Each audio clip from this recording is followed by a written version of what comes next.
Salut à tous et bienvenue sur la chaîne.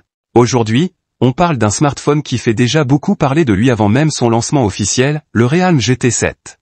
Ce nouveau flagship killer est prévu pour le 23 avril en Chine, et il promet de secouer le marché avec des specs impressionnantes, un prix agressif, et un design audacieux.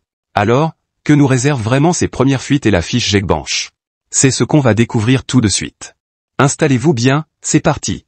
Résultats Geekbench et performance. On commence avec l'info la plus croustillante, le Realme GT 7 est apparu sur Geekbench avec le numéro de modèle RMX 6688. Et les résultats sont impressionnants, 2300 points en monocéure, et 7651 en multicéure.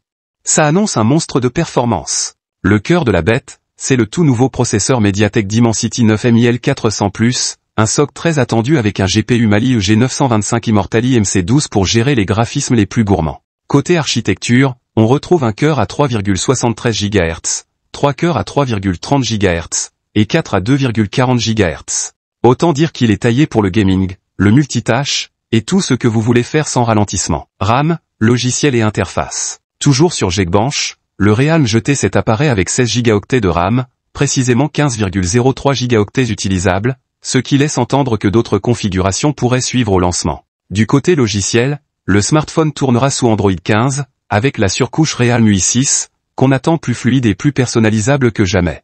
Un combo parfait pour exploiter tout le potentiel du Dimensity 9400+. Design, finition et coloris. Passons au design maintenant. Realme a officiellement levé le voile sur le look du GT 7. Et franchement, il a du style. Le téléphone sera proposé en 3 coloris inspirés du graphène, Graphene Ice, bleu avec accent orange, Graphene Snow, blanc, et Graphene Night, noir avec finition dorée. Le dos est en fibre de verre recouverte de graphène, pour une meilleure dissipation thermique.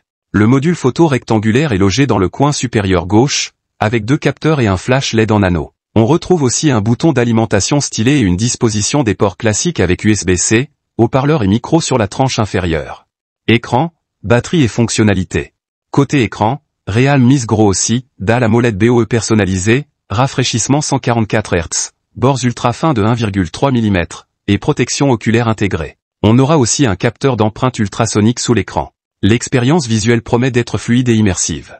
Et tenez-vous bien, une batterie massive de 7200 mAh avec charge rapide 100 watts. Le tout dans un châssis fin de 8,25 mm et un poids contenu de 203 grammes. Pour un smartphone aussi costaud, c'est un bel exploit. Prix, lancement et disponibilité. Realme a déjà confirmé que le GT 7 sera commercialisé autour des 3000 yuan, soit environ 35 400 roupies indiennes. En comparaison, le GT 6 avait été lancé à 40 999 roupies. Donc oui, le GT 7 devrait être plus abordable que son grand frère le GT 7 Pro, tout en restant ultra performant. Les précommandes sont ouvertes en Chine, mais aucune info n'a encore été donnée pour la sortie internationale. Toutefois, selon les rumeurs, une arrivée en Inde est probable, et pourquoi pas en Europe dans les mois qui suivent. En résumé, le Realme GT 7 coche presque toutes les cases, puissance, autonomie, écran de haut niveau, design soigné et un prix qui le rend très compétitif. Il ne reste plus qu'à attendre le 23 avril pour tout savoir officiellement. Alors, ce Realme GT 7, vous hype-t-il autant que nous? Dites-le nous en commentaire, lâchez un like si cette vidéo vous a plu, abonnez-vous pour ne rien rater, et on se retrouve très vite pour un nouveau débrief tech. À bientôt les amis.